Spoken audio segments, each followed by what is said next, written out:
তো আজকে আমি আপনাদের যেটা সার্কিট দেখাচ্ছি সেটা তো আপনারা বুঝতে পেরেছেন। এই সার্কিট আমি আগে দেখিয়েছি। এটা হচ্ছে 3D সারাউন্ড সাউন্ডের সার্কিট। তো আজকে পুরো সার্কিট ডায়াগ্রাম নিয়ে এসেছি।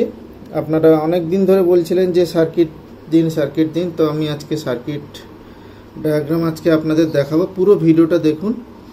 আর এটার জন্য ফিল্টার পাওয়ার সাপ্লাই আমরা ইউজ করেছি। ফিল্টার পাওয়ার সাপ্লাই কিভাবে বানাতে হয়, 2-3 রকমের বানানো যায়। আমি একটা এতে দিয়েছি 7-8 মানে 78-12 আর 79-12 দিয়ে বানানো। তো জেনার ডায়োড দিয়েও করা যায়। তো আপনারা এই আইসিটাতে সবসময় ফিল্টার আইসি দেবেন, তাহলে ফ্রিকোয়েন্সি ঠিকঠাক আউটপুট হয়। এখানে আর একটা জিনিস, সেটা হচ্ছে এই পাওয়ার সাপ্লাইটা আমার তো এইখানে কি কানেক্ট হয়েছে। আপনারা সবসময় চেষ্টা করবেন এই বোর্ডের সাথে কানেক্ট করতে। তার কারণ যেখানে যে পজিটিভ ভোল্টেজটা ইনপুট হয়েছে, পজিটিভ আর নেগেটিভ, এটা ডুয়েল সাপ্লাই, একদম পিনের গোড়াতে যাতে আমরা একটা পিএফ দিয়ে গ্রাউন্ড করতে পারি সেরকম একটা ব্যবস্থা করবেন। তাতে কিন্তু পিএফ আর ক্যাপাসিটার দিয়ে যদি গ্রাউন্ড করা যায়, তাহলে যে কোনো নয়েজ কিন্তু এই আইসি থেকে চলে যায়।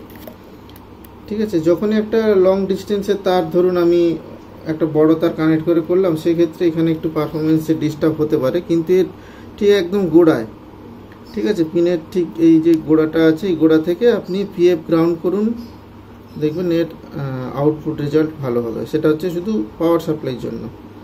পজিটিভ ভোল্টেজ আর নেগেটিভ ভোল্টেজ এই দুটোতে করতে হয়।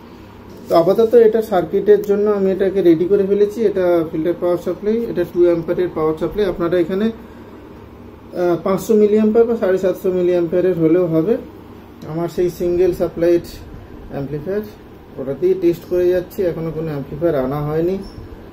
তো আমরা ফার্স্টে এটাকে আপনাদের টেস্ট করে দেখাই যে এটা কি সেই সার্কিট না অন্য সার্কিট নিয়ে আমি দেখাচ্ছি, বা যারা নতুন দেখছেন তারা বুঝতে পারবেন।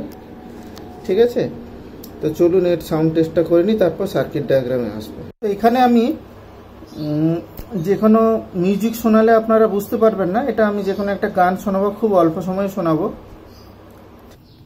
তো এখানে আমি অডিও ইনপুটের জন্য এখানে ব্লুটুথ নিয়েছি। ব্লুটুথ থেকে আমি অডিও ইনপুট এখানে দিয়েছি। তবে এখানে একটা জিনিস কিন্তু সবসময় মনে রাখতে হবে, সেটা হচ্ছে অডিও, এই যে এখানে যে ইনপুটটা দিচ্ছি, সেই অডিওটা কিন্তু দুটো চ্যানেলেই যেন অবশ্যই আসে, মানে লেফট চ্যানেল রাইট চ্যানেল দুটোতেই যেন আসে, নাহলে কিন্তু এই সার্কিট কাজ করবে না। ওকে, সার্কিট ডায়াগ্রামে আসবো, তার আগে এগুলো আপনাদের বুঝিয়ে দেওয়া দরকার আছে, কারণ শুধু সার্কিট ডায়াগ্রাম জানলেই হবে না, এগুলো কিন্তু জানতে হবে। নর্মাল টোন শোনাচ্ছি ফার্স্টে। হ্যাঁ,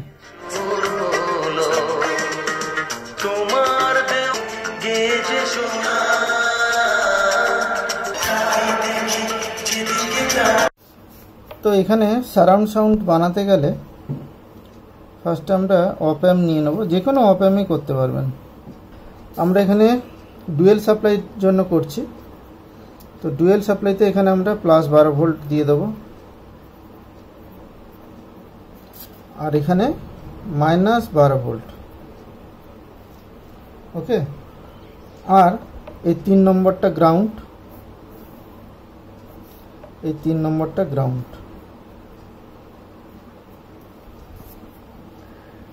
আমরা একটা সাইডের অপ অ্যাম্প নিয়ে কাজ করব, তার কারণ দুটো সাইডের এই সারাউন্ড সাউন্ডের এই সার্কিট হবে না, আমি অন্য সার্কিট নিয়ে আসবো, সেটা দুটো সাইডেই করা যাবে।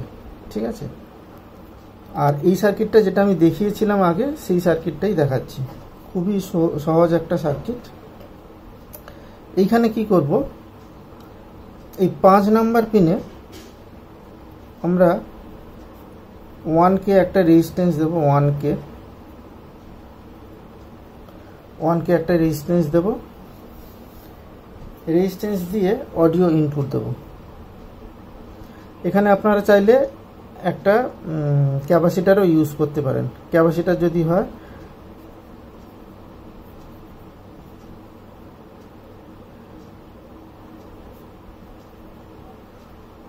এখানে ক্যাপাসিটার 2.2 ইউএফ 25 ভোল্ট বা 50 ভোল্ট ইউজ করতে পারবেন। এটা অডিও ইন,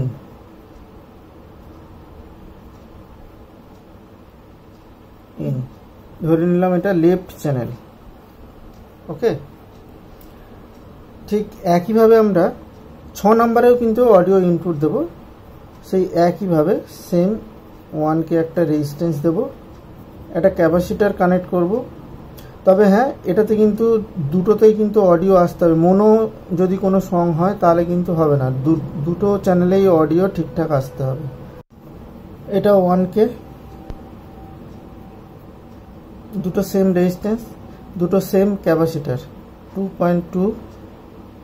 এবার 25 ভোল্ট দিতে পারেন, 50 ভোল্ট দিতে পারেন। এটাও অডিও ইন, এটা রাইট চ্যানেল। এই যে অডিও ইনপুটের এই যে লেফট চ্যানেল, রাইট চ্যানেল, আর এটা হচ্ছে গ্রাউন্ড। ঠিক আছে, হয়ে গেল। এবার 6 আর 7-এর ভেতর একটা ফিডব্যাক রেজিস্ট্যান্স কানেক্ট করব। এটা 3.3K। এর থেকে বেশি যেন না হয়, এর থেকে আপনি 2.2 দিতে পারেন, 3.3 বেশি দেবেন না। আর এই 7 নম্বর পিন থেকে আমরা অডিও আউট নেব, মোনো হিসাবে আউট নেব। তো তার জন্য কি করব, এখানে একটা ক্যাপাসিটার কানেক্ট করে দেবো। ক্যাপাসিটারের ভ্যালু হচ্ছে, এদিকটা হচ্ছে প্লাস আর আউটপুটের দিকটা হচ্ছে মাইনাস। এই ক্যাপাসিটারের ভ্যালু হচ্ছে 4.7 UF, 50 ভোল্ট।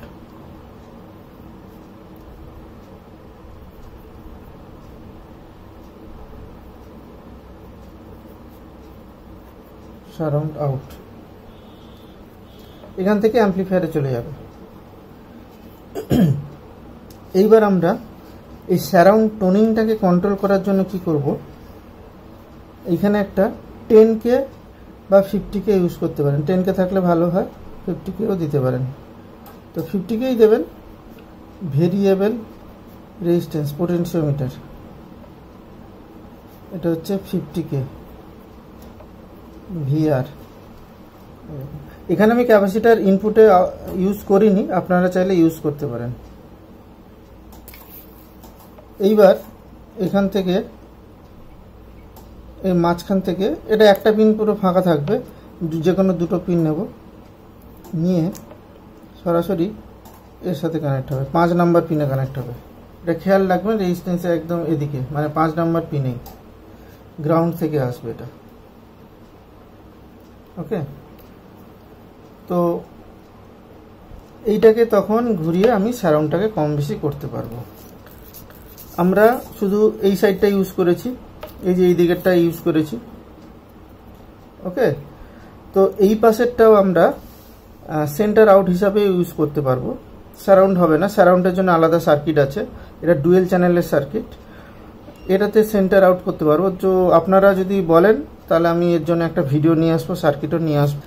আর এই সারাউন্ড সাউন্ডের সিঙ্গেল পাওয়ার সাপ্লাই, এটা ডুয়েল পাওয়ার সাপ্লাই, সিঙ্গেল পাওয়ার সাপ্লাইতে কিভাবে অপারেট করবেন তার একটা ভিডিও নিয়ে আসবো, যদি আপনারা কমেন্টস করে জানান, যেন দুটো চ্যানেলেই অডিও ইনপুট হয়। একটা চ্যানেলে মানে খুব বেশি অডিও ইনপুট, আর একটা চ্যানেলে মানে খুবই কম, না শোনার মতন যদি হয়, সেক্ষেত্রে কিন্তু এখানে কাজ করবে না।